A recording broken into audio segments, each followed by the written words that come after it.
नमस्कार, मैं मुकेश चौहान एक बार फिर स्वागत करता हूं अपने YouTube channel the MS study class में।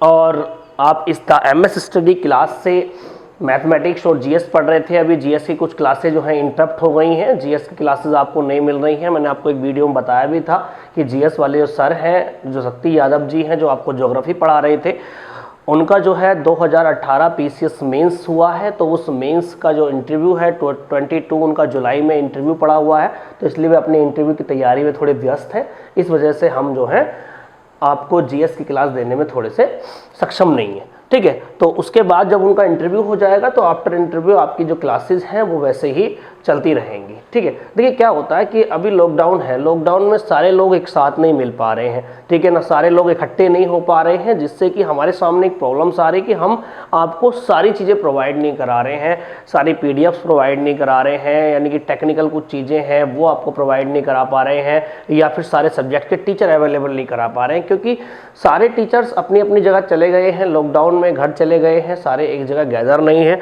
लेकिन जैसे ही सब कुछ ठीक होगा, मैंने आपसे प्रॉमिस भी किया है, इसी चैनल से मैं आपको सारी स्टडी कराऊंगा, उससे बेहतर स्टडी कराऊंगा, जिससे कि आपके जितने भी एग्जाम्स आप तैयारी करते हो, चाहे वो आपका सीजीएल का प्री हो, सीजीएल का मेंस हो, एसएससी सीपीओ का एग्जाम हो, यूपीएसआई का एग्जाम हो, यूपी पुलिस, रेलवे, एनटीपीसी, ये जितने भी आपके एग्जाम्स है, जनरल कॉम्पिटिशन है, वो सारे कॉम्पिटिशन आप इस चैनल के माध्यम से ही क्रैक कर सकते हैं, ठीक है ना। उसके बाद देखिए हम क्या पढ़ रहे थे, मेंस्ट्रुएशन पढ़ रहे थे, 2D पढ़ रहे थे मेंस्ट्रुएशन का, और मेंस्ट्रुएशन के हम 11 पार्ट्स इसमें पढ़ चुके हैं, 11 पार्ट पढ़ चुके हैं। ये पार्ट नंबर हमारा क्या है, 12 है। और पार्ट नंबर 12 में देखिए मैंने आपको जो क्वाड्रिलेटरल है, क्वाड्रिलेटरल में आपको रेक्टेंगल मैंने पढ़ा दिया, स्क्वायर पढ़ा दिया, और लास्ट वीडियो में आपको मैंने क्या पढ़ाया था, रोम्बस पढ़ाया था। तो इस वीडियो में आपको लेके चलता हूँ पैरेललोग्राम में, और पैरेललोग्राम का मतलब क्या होता है, समांतर चतुर्भुज। तो हेडिंग डाल लीजिए अपना पैरेललोग्राम।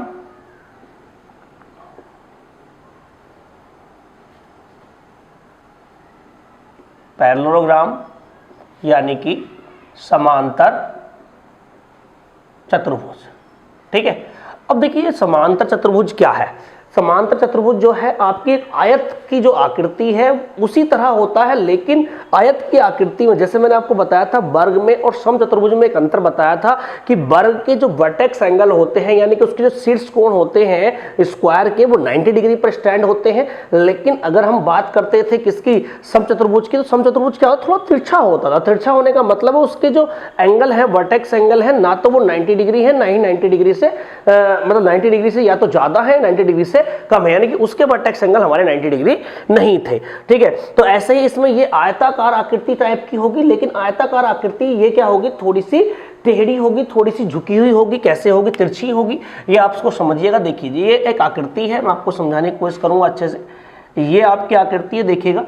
तो ये जो आकृति है आपकी, ये आकृति हमारी क्या कहलाएगी, समांतर चतुर्भुज कहलाएगी। यानी कि आप इसको, जैसे आयत ही होगा, ये क्या भी क्या होगा, आयत ही होगा। आयत भी क्या है, एक समांतर चतुर्भुज। एक स्टेटमेंट है ये हमारे पास कि सभी आयत समांतर चतुर्भुज होते हैं, लेकिन समांतर चतुर्भुज आयत नहीं हो सकता। क्योंकि आप मुझे बताइए समांतर चतुर्भुज की जो कंडीशन होती है मैं आपको अभी बताऊंगा। फिलहाल तो अभी आप इस आकृति को देख लीजिए। ये आकृति क्या है, एक आयताकार जैसी है। आयताकार आकृति में आपको बताइए क्या दिया हुआ था। आयताकार आकृति में ये जो हमारा ए बी है, ये एक साइड है, ए बी जो है इसके समांतर है। ए बी जो है समांतर है किसके, देखिएगा, सी डी के। ए बी समांतर है सी डी के। दूसरी कंडीशन ये भी होगी कि ए बी, ये जो भुजा होगी इसके बराबर होगी क्या, सी डी के। तो ये कंडीशन तो आपको आयत में भी थी, आप ये जान रहे होंगे। बिल्कुल सेम कंडीशन लिखवाई है मैंने, आप आयत वाला मेरा लेक्चर आप देख लेना। ये आपका क्या हो गया, एडी। एडी ये है, एडी जो है किसके पैरेलल हो गया, हमारा बीसी के। किसके पैरेलल हो गया, एडी बीसी के पैरेलल हो गया। और एडी बराबर भी क्या होगा हमारे पास, बीसी होगा। एडी बराबर क्या होगा, बीसी होगा। तो ये सारी कंडीशंस मैंने आपको आयत में बताई थी, ठीक है। और आयत में बताने का मोटिव यही था कि उसमें क्या था, हमारे पास आयताकार आकृति में ये जो एंगल थे, ये एंगल मैंने कितने डिग्री के बताए थे आपको, 90 डिग्री के बताए थे। लेकिन इसमें 90 डिग्री के एंगल ये नहीं होंगे, यानी कि 90 डिग्री से कोई छोटा होगा तो कोई बड़ा होगा। आप देख रहे होंगे, ये कोना छोटा है तो 90 डिग्री से छोटा होगा, ये कोना बड़ा है तो 90 डिग्री से क्या होगा, ये बड़ा होगा। तो हम ये कह सकते हैं कि यहां लिख लीजिए angle A, angle B, angle C and angle D, not equal to 90 degree, not equal to 90 degree, ये बात आप समझिएगा, नॉट इक्वल टू 90 डिग्री। एक आप समझिएगा, मान लीजिए ये आपका डायगोनल है, ठीक है ना, और एक ये डायगोनल है, आप देख रहे होंगे ये डायगोनल थोड़ा छोटा दिखेगा आपको, ये डायगोनल लंबा दिखेगा,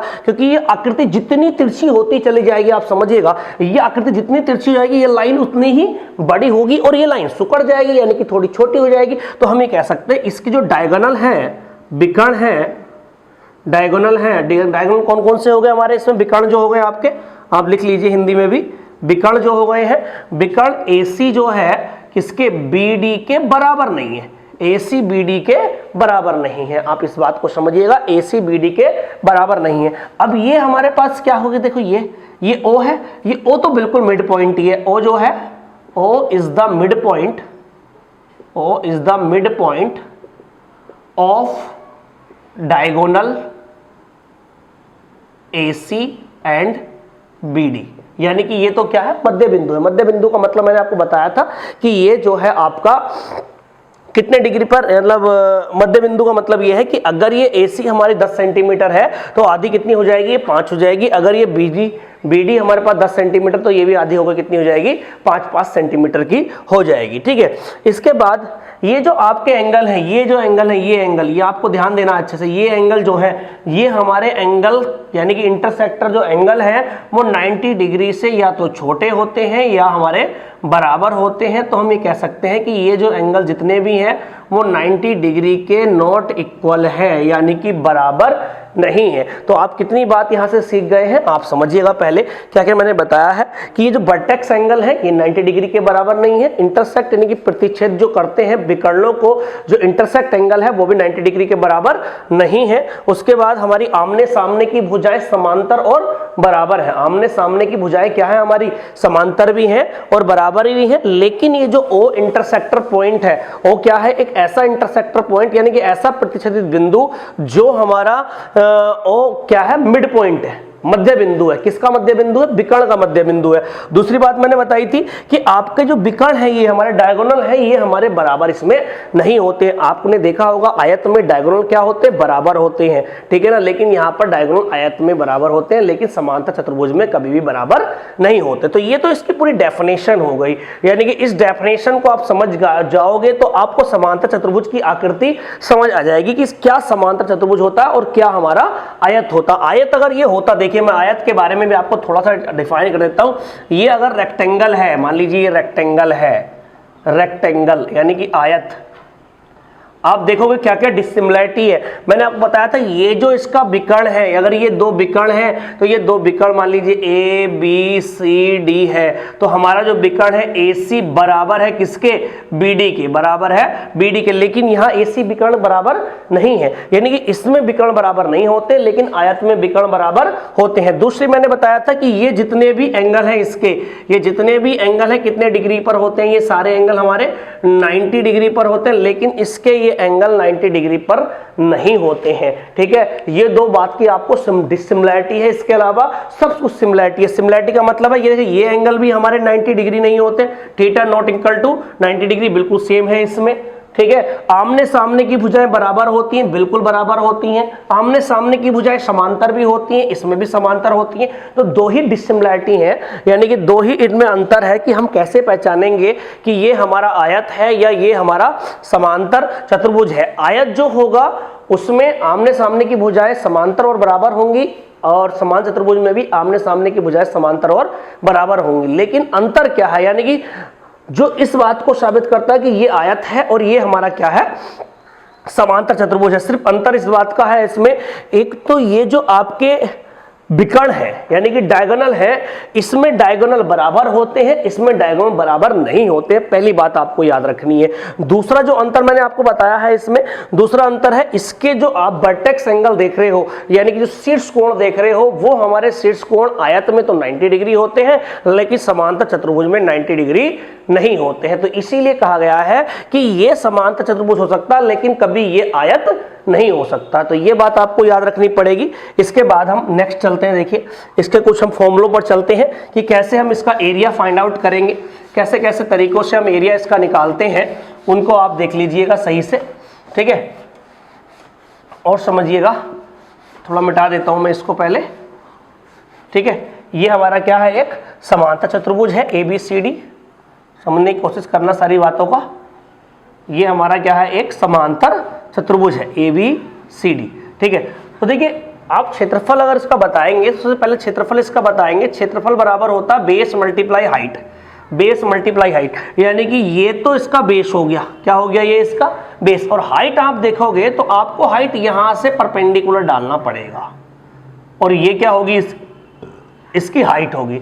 यानी कभी भी हाइट, मैंने बताया है हाइट जो होती है वो 90 डिग्री होती है, यानी कि परपेंडिकुलर, यानी कि जो लंब डला हुआ होता है वही क्या होता है हमारे पास हाइट होती है, यानी कि लंब इसमें क्या हो गया, हाइट होगी। तो सबसे पहला आसान तरीका क्षेत्रफल निकालने का इसका बेस मल्टीप्लाई हाइट, यानी कि आधार गुणा ऊंचाई से आप इसकी हाइट निकाल सकते, क्या बोलते हैं, क्षेत्रफल निकाल, सबसे पहला फॉर्मूला।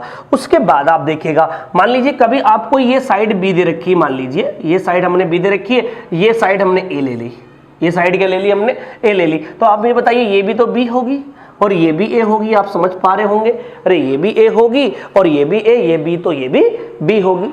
तो अगर आपको ये आकृति दे रखी है और हमने एक डायगोनल दे दिया, इसने क्या दे दिया, हमें एक डायगोनल दे दिया, क्या दे दिया, एक विकर्ण दे दिया, क्या दे दिया भाई, हमें इसने एक विकर्ण दे दिया। तो इस विकर्ण से एक बात आपको यहां साबित होगी कि ये विकर्ण जो है, इस विकर्ण में आपको ये बात ध्यान रखो, ये विकर्ण जो है हमारा इसके एरिया को क्या कर रहा है, आधे आधे में डिवाइड कर रहा है। क्या डिवाइड कर रहा है भाई, आधे आधे में डिवाइड कर रहा है। तो इस बात को समझिएगा, आधे आधे में इसको ये डिवाइड कर रहा है। तो अगर इस विकर्ण की लंबाई इसने c गिवन कर दी, क्या कर दी, इस विकर्ण की लंबाई इसने c, यानी कि c क्या है हमारे पास, देखिए मैं आपको बता देता हूं, a और b जो है वो साइड है, a and b are two adjacent side बोलेंगे इसे हम, साइड ऑफ पैरेललोग्राम, पैरेललोग्राम ऐसे लिखना आपको आसान लगेगा, पैरेललोग्राम, ठीक है ना। And C is the diagonal,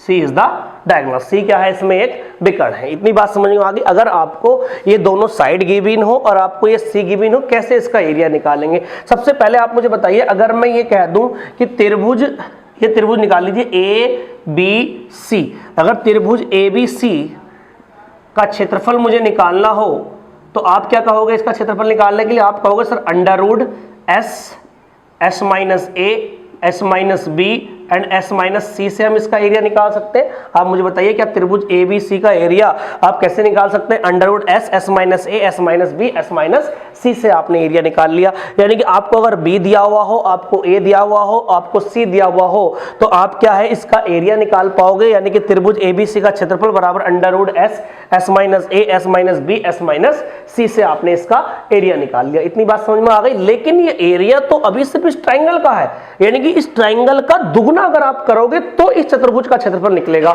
यानी कि जब तक इस ट्राइंगल का दुगना आप नहीं करोगे तब तक इसका क्षेत्रफल नहीं फाइंड आउट होगा। तो हम क्या कहेंगे, चतुर्भुज या समांतर चतुर्भुज ABCD का क्षेत्रफल, यानी कि चतुर्भुज ABCD का क्षेत्रफल 2 मल्टीप्लाई त्रिभुज ABC का क्षेत्रफल, बस इससे आप निकाल लीजिए। यानी कि अगर आपने त्रिभुज ABC का क्षेत्रफल निकाल लिया, अगर आपने त्रिभुज ABC का क्षेत्रफल निकाल लिया तो आप क्या काम करोगे, उसके बाद आप उसका दुगना कर दोगे, क्योंकि ये जो आपका विकर्ण है ये इसके एरिया को हाफ हाफ में डिवाइड करता है। आधा एरिया ये है, आधा एरिया ये है। तो इसीलिए हमने क्या काम करा, त्रिभुज ABCD का क्षेत्रफल बराबर चतुर्भुज ABCD का क्षेत्रफल बराबर हो गया दुगना किसके क्षेत्रफल के, ABC के क्षेत्रफल के। तो ये बात आपको समझ में आई होगी। क्षेत्रफल दो तरीके से मैंने बता दिया, एक तरीका और है इसका क्षेत्रफल निकालने का, वो भी मैं आपको बताऊंगा। देखिए अभी मैंने एक तरीका आपको कौन सा बताया, आप ध्यान से देखते रहना। एक तरीका आपको मैंने बताया है कि बेस मल्टीप्लाई क्या होता है, हाइट होता है। ABC का क्षेत्रफल हम निकालेंगे पहले, अगर हमें डायगोनल गिवन होगा और हमें एडजेसेंट साइड यानी संगलक साइड गिवन होंगी तो हम निकालेंगे S minus A, S minus B, S minus C से निकाल लेंगे। त्रिभुज ABCD का क्षेत्रफल बराबर 2 मल्टीप्लाई ABC का क्षेत्रफल ये हो जाएगा। AB आर 2 साइड्स, मैंने बता दिया कि ये 2 साइड है या फिर आपको C गिवन है, ठीक है ना। इसके बाद एक सवाल और आया हुआ है यहाँ पे, कैसे इसका क्षेत्रफल निकलेगा मैं आपको बता रहा हूं, मिटा देता हूं। देखिए इस क्षेत्रफलों को आप समझ पाए होंगे कि दो तरीके हो गए इसके एरिया निकालने के, यानी कितने तरीके हो गए हमारे पास, दो तरीके हो गए इसके एरिया निकालने के। अब आपको क्या होगा कि हमें जो है, सपोज करिए ये ए और बी नहीं गिवन है, यानी कि हमें ये साइडें नहीं गिवन है, हमें सिर्फ क्या गिवन है, डायगोनल। क्या गिवन है, डायगोनल गिवन है। डायगोनल मान लीजिए विकर्ण हमें गिवन है, सी गिवन है। विकर्ण क्या गिवन है हमें, ये सी गिवन है, सी की कोई वैल्यू गिवन है। हमें क्या कहेगा कि इसके अपोजिट वर्टेक्स से, इसके अपोजिट वर्टेक्स से विकर्णों पर डाली गए लंबों की लंबाई, विकर्ण पर डाले गए लंब की लंबाई। अगर मैं इसे m कह दूं और इसे मैं n कह दूं, वो ध्यान समझना, अगर मैं इसे m कह दूं, इसे मैं n कह दूं, तो ये जो आपका dm एंड bn जो होगा वो होगा length of perpendicular, length of perpendicular, perpendicular on diagonal, on diagonal AC, length of perpendicular on diagonal AC, यानी किस पर भाई, AC पर। इतनी बात समझिएगा। यानी कि हमें क्या दिया हुआ होगा, क्या दिया हुआ होगा, देखो गिवन क्या क्या होगा मैं आपको बता रहा हूं। गिवन होगा हमारे पास विकर्ण गिवन होगा, ठीक है ना, और विकर्णों पर, विकर्ण पर डाले गए लंब की लंबाई गिवन होगी। दो चीज गिवन होंगी, पहली आपको डायगोनल गिवन होगा, दूसरा क्या गिवन होगा, विकर्ण पर डाले गए लंब की लंबाई। अपोजिट से डालेगा, यहां से डल ही नहीं सकता, ठीक है, अपोजिट से डालेगा। तो क्षेत्रफल कैसे निकालेंगे देखिएगा, क्षेत्रफल निकालने का तरीका, चतुर्भुज ABC का क्षेत्रफल, ABCD का क्षेत्रफल बराबर होगा, आप मुझे बताइएगा, अगर मैं इस त्रिभुज का क्षेत्रफल और इस त्रिभुज का क्षेत्रफल दोनों पता लगा लूं, मान लीजिए इसे मैंने H1 कह दिया और इससे मैंने P1 कह दो, परपेंडिकुलर है तो P1 बोल दिया मैंने इसे, और इसे मैंने क्या बोल दिया, P2 बोल दिया। अगर मैं आपसे कहने लगूं कि इस त्रिभुज का क्षेत्रफल प्लस इस त्रिभुज का क्षेत्रफल, यानी कि दो त्रिभुज ही तो हो गए, एक तो त्रिभुज हो गया ABC त्रिभुज हो गया, एक दूसरा त्रिभुज हो गया ADC त्रिभुज हो गया, यानी कि इन दोनों त्रिभुजों के क्षेत्रफलों का योग, यानी कि sum of two triangle areas is equal to ABCD का क्षेत्रफल। हम कह सकेंगे कि त्रिभुज ABC का क्षेत्रफल प्लस त्रिभुज ADC का क्षेत्रफल। यहां तक कोई परेशानी तो नहीं है, आपको बताइएगा। आप त्रिभुज ABC का क्षेत्रफल निकाल लोगे तो बेस ये है और हाइट ये है, देखिए परपेंडिकुलर हाइट का काम करती है। और मैंने आपको ट्रायंगल में बताया था कि ऐसा कोई त्रिभुज जिसकी बेस भी दिया हुआ हो, जिसकी हाइट भी दी हुई हो, तो आप क्या काम कर सकते हो, वहां पर क्षेत्रफल का फॉर्मूला लगा सकते हो, 1/2 बेस मल्टीप्लाई हाइट। बेस क्या हो गया, देखिए इसमें C हो गया, C विकर्ण बेस हो गया। हाइट क्या हो गया इसमें, सपोज करो अगर मैं इसकी बात करूं तो P2 हाइट हो गई इसकी, प्लस दूसरे वाले में बेस क्या हो गया, सेम बेस है C, और हाइट क्या है P1, तो हम कह सकते हैं 1/2 P1 प्लस P2 और जी मल्टीप्लाई क्या हो गया, ये C हो गया, मल्टीप्लाई क्या हो गया, C हो गया। तो हम ये कह सकते हैं कि चतुर्भुज ABCD का क्षेत्रफल इज इक्वल टू, अगर हिंदी में लिखना चाहो, 1/2 लंबों की लंबाई, लंबों की लंबाई का योग, योगी तो है ये, P1 प्लस P2 क्या हो गया, योग हो गया, मल्टीप्लाई क्या, विकर्ण, मल्टीप्लाई क्या, विकर्ण। तो इससे सवाल आया हुआ है, ठीक है ना। तो तीन तरीके मैंने आपको बता दिए एरिया के, कि पहला तरीका क्या बताया मैंने आपको, बेस मल्टीप्लाई हाइट से बताया, और दूसरा तरीका क्या बताया मैंने आपको कि एक ट्रायंगल का निकाल लीजिए, अगर आपको साइड दे रखी हो दोनों और आपको डायगोनल दे रखा हो तो एक ट्रायंगल का निकाल लीजिए और उसका दुगुना कर दीजिए, पूरे चतुर्भुज का एरिया निकल आएगा। और तीसरी कंडीशन मैंने आपको बताई थी कि तीसरी कंडीशन में ऐसे होगा कि आपको कोई भी एक डायगोनल दिया हुआ होगा और उस डायगोनल के जो अपोजिट वर्टेक्स बचेंगे, जो डायगोनल के अपोजिट में आएंगे, वो जो वर्टेक्स बचेंगे उन वर्टेक्सों पर जो परपेंडिकुलर डलेगा और वो परपेंडिकुलर की जो लेंथ होगी P1 P2 दी हुई होगी, और आपको क्षेत्रफल निकालना होगा ABCD का क्षेत्रफल। ये आपको हो जाएगा 1/2 लंबों की लंबाई का योग मल्टीप्लाई क्या हो जाएगा, विकर्ण हो जाएगा। तो ये बातें आपको समझ में आ रही होंगी अच्छे से, ठीक है ना। इसके आगे मैं चलता हूं और इसके आगे मैं आपको बताऊंगा कि कैसे हम इसके आगे जो है इसके फॉर्मूले जो बचे हुए हैं या उन पे कुछ क्वेश्चंस में आपको डिस्कस करूंगा। चलो देखिए नेक्स्ट आ जाते हैं हम पैरेललोग्राम में ही। देखिए पैरेललोग्राम में क्या है, एक डायग्राम अच्छे से सीखना, बहुत ध्यान समझना इस डायग्राम को, थोड़ा सा इसको ऐसे बना देता हूं मैं, ठीक है। और अच्छे से सीखने की कोशिश करना कि कैसा डायग्राम होगा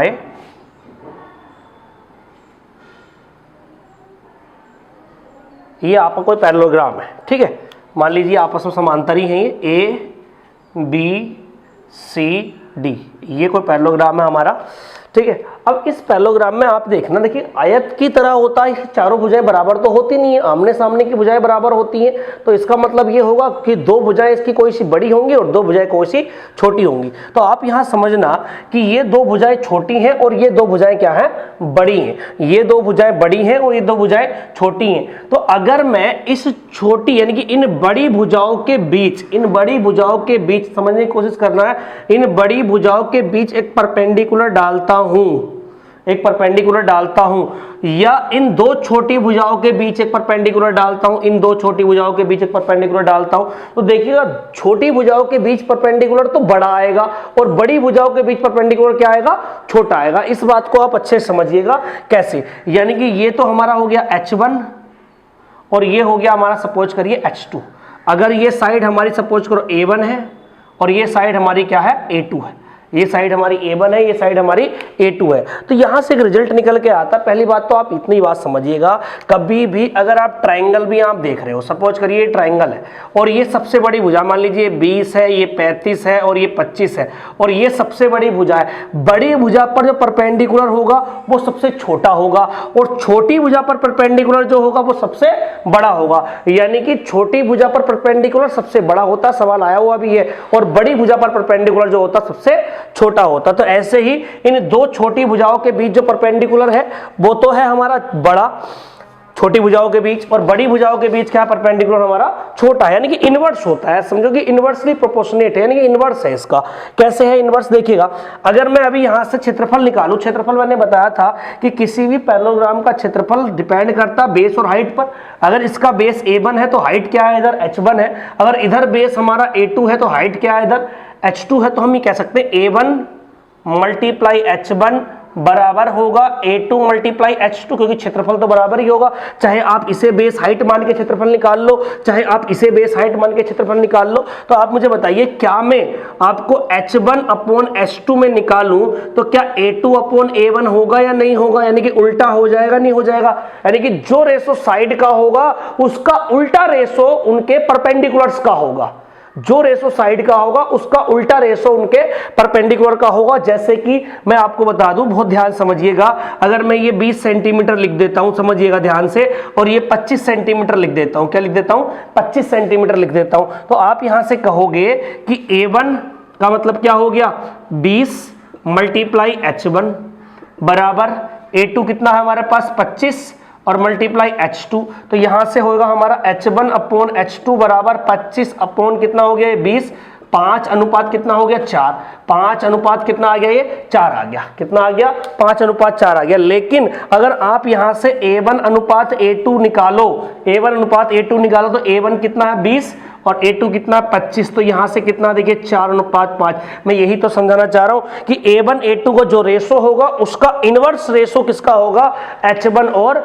H2 का होगा। इतनी बात आप अच्छे से समझ लीजिए, क्योंकि यहां से सवाल हमारा पूछा गया क्वेश्चन है। जैसे कि मैं अभी कह दूं यहां से कि ये हमारे पास सपोज करिए 15 सेंटीमीटर है, तो इसकी वैल्यू ज्ञात करिए। सवाल ऐसे आ सकता है कि A1 हमारे पास कितना है 20 है, ऐसे समझिएगा A1 कितना हमारे पास 20 है।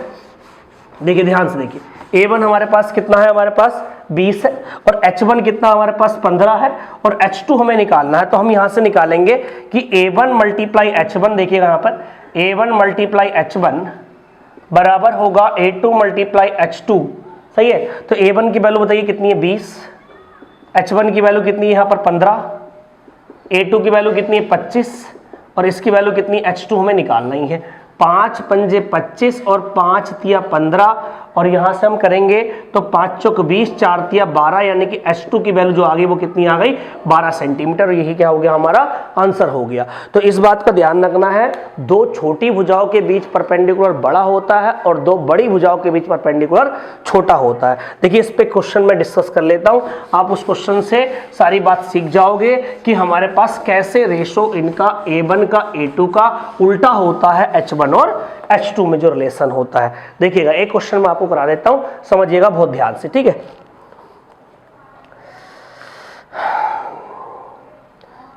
देखिए इसी पर क्वेश्चन में लेके आया हूं आपके लिए, छोटी भुजा बड़ी भुजा के लिए। देखिए क्वेश्चन लिख लेते हैं। एक क्वेश्चन है, किसी समांतर चतुर्भुज की असमान भुजाएं, किसी समांतर चतुर्भुज की असमान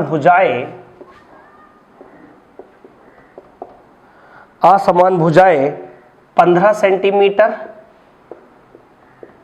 तथा 18 सेंटीमीटर है, 15 सेंटीमीटर तथा 18 सेंटीमीटर है, यदि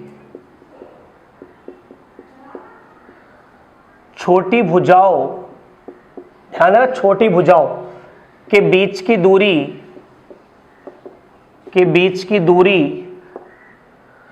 12 सेंटीमीटर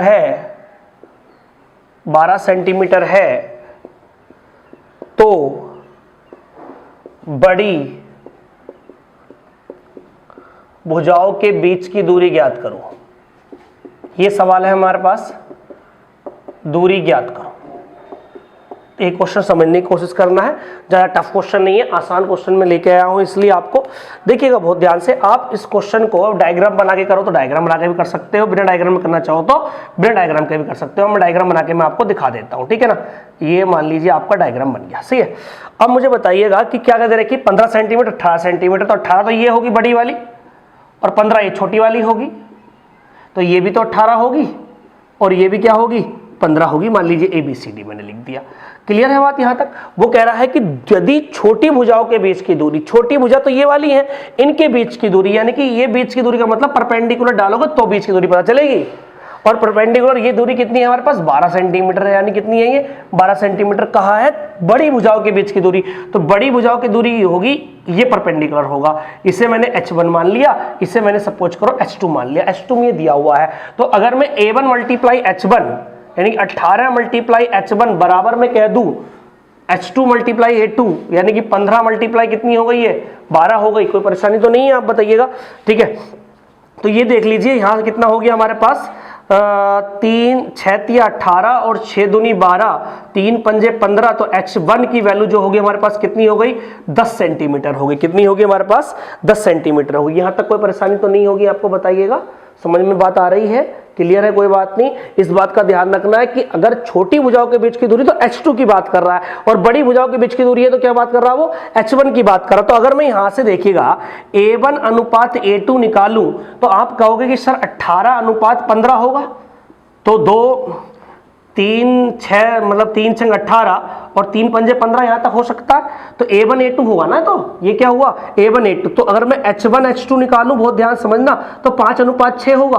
कितना होगा, 5 अनुपात 6। आप मुझे बताइएगा कि अगर छोटी भुजाओं के बीच की दूरी दे रखी होगी तो H2 की वैल्यू होगी ना वो, तो H2 की वैल्यू कितनी हमारे पास 12 है, 6 दूनी 12 और कितनी होगी यहाँ पर देखिएगा 2 पंजे 10 सेंटीमीटर, और यही क्या हो गया हमारा आंसर हो गया। इसी बात को मैं आपको बता रहा था कि आप बिना डायग्राम के भी सवाल को कर सकते हो। इतनी बात आपको ध्यान रखनी पड़ेगी कि छोटी भुजाओं के बीच की दूरी जो होती है वो होगी हमारी H2 और बड़ी भुजाओं की दूरी जो होगी वो होगी हमारे पास H1। क्लियर है बात ये वाली। तो इससे हम इस रेशो से भी इस सवाल को कर सकते थे, या हम वाई डायग्राम भी इस क्वेश्चन को हम कर सकते थे। तो इतनी बात समझ में आ गई आपके। देखिएगा सवाल बहुत ज्यादा पूछता है ये वाला, इसलिए मैं बार बार कह रहा हूं, ठीक है ना।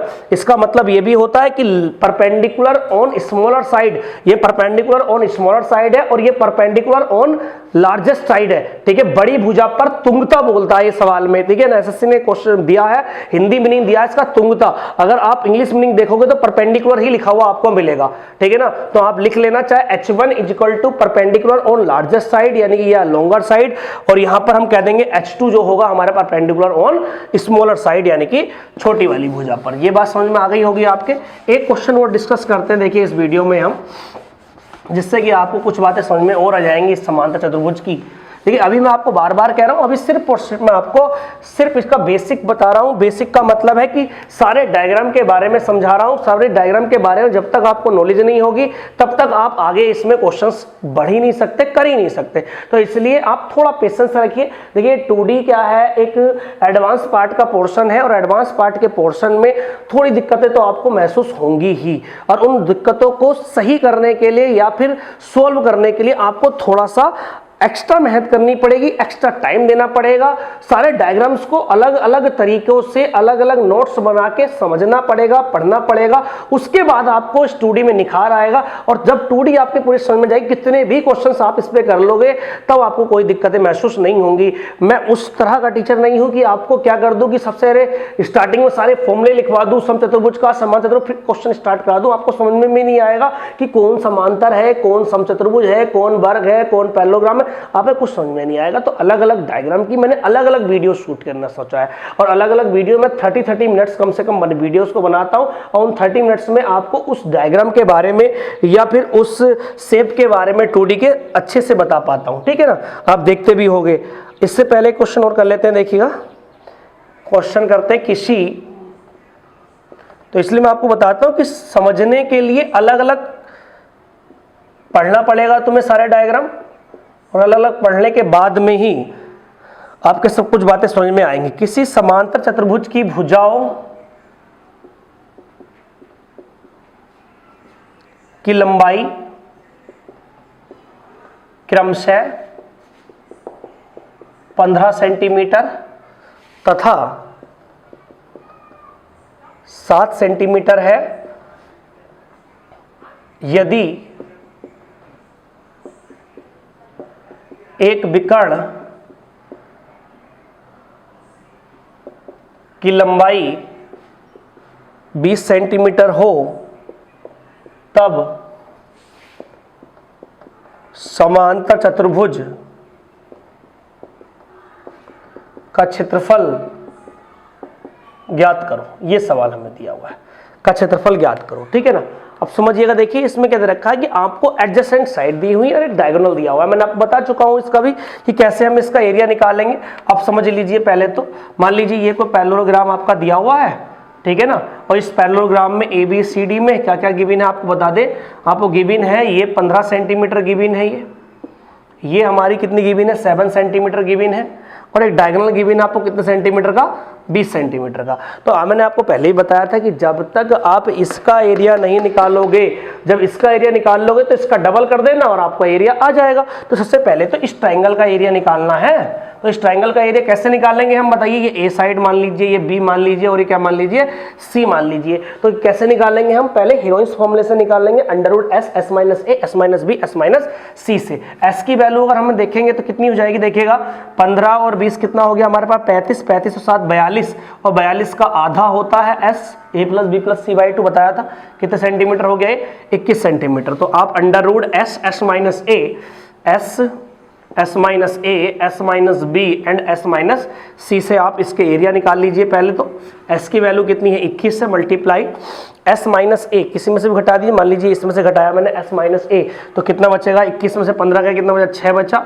S - B 21 में 7 का कितना बचा, 14, और S - C यानी कितना बचा हमारे पास, 1 बचा। तो आप यहाँ पर देखिए 21 को मैं 7 × 21 लिख सकता हूँ, मैं 2 × 6 लिख सकता हूं, और 7 दूनी 14 लिख सकता हूं। देखिएगा इसमें 7 2 हैं तो एक बाहर आ गया, 3 2 हैं तो फिर एक बाहर आ गया, और 2 हमारे पास 2 हैं तो एक आ गया बाहर, यानी कि 7 या 21, 21 दूनी 42, यानी कि हमारे पास जो क्षेत्रफल आया है वो ट्रायंगल का कितना आया है, 42 वर्ग सेंटीमीटर आया है। कितना सेंटीमीटर आ गया हमारा, 42 वर्ग सेंटीमीटर आ गया। लेकिन हमें क्या निकालना है, पूरे चतुर्भुज का क्षेत्रफल निकालना है। तो मैंने बताया भी था चतुर्भुज ABCD का क्षेत्रफल अगर हमें निकालना है तो हमें दुगुना करना पड़ेगा त्रिभुज का क्षेत्रफल, और दुगुना त्रिभुज का क्षेत्रफल देख लीजिए कितना है, 42 है। कितना है हमारे पास, ये 42, तो 42 दूनी कितना हो गया हमारे पास 84 वर्ग सेंटीमीटर, और यही क्या हो गया हमारा आंसर हो गया। तो इस बात को समझिएगा, मैंने आपको 2 सवाल डिस्कस भी कर दिए हैं इस वीडियो में, और आपको मैंने सारे जो आपके फॉर्मूले इसमें बनेंगे, सारी बातें जो होंगी पैरेललोग्राम से, वो सारी चीजें मैंने आपको बता दी हैं। आप कितने भी क्वेश्चंस पैरेललोग्राम से करोगे यही बातें आपको सारी काम की देंगी। जो मैंने आपको इसकी डेफिनेशंस बताई हैं, जो एरियाज के 3-4 फॉर्मूले बताए हैं,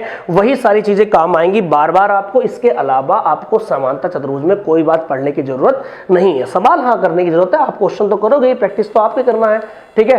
तो ठीक है, इस वीडियो में मैं इतना ही रहने देता हूं। नेक्स्ट वीडियो में हम पढ़ेंगे ट्रेपेजियम समलंब चतुर्भुज, ठीक है। तो इस वीडियो के लिए इतना ही। जितना ज़्यादा हो सके अपने चैनल्स को, हमारा चैनल है, आपका चैनल है, सबका चैनल है, इस चैनल को आप जितना हो सके शेयर करते रहिए, सब्सक्राइब करते रहिए। हम बहुत नज़दीक है 1000 सब्सक्राइबर्स के, ठीक है। Okay, bye.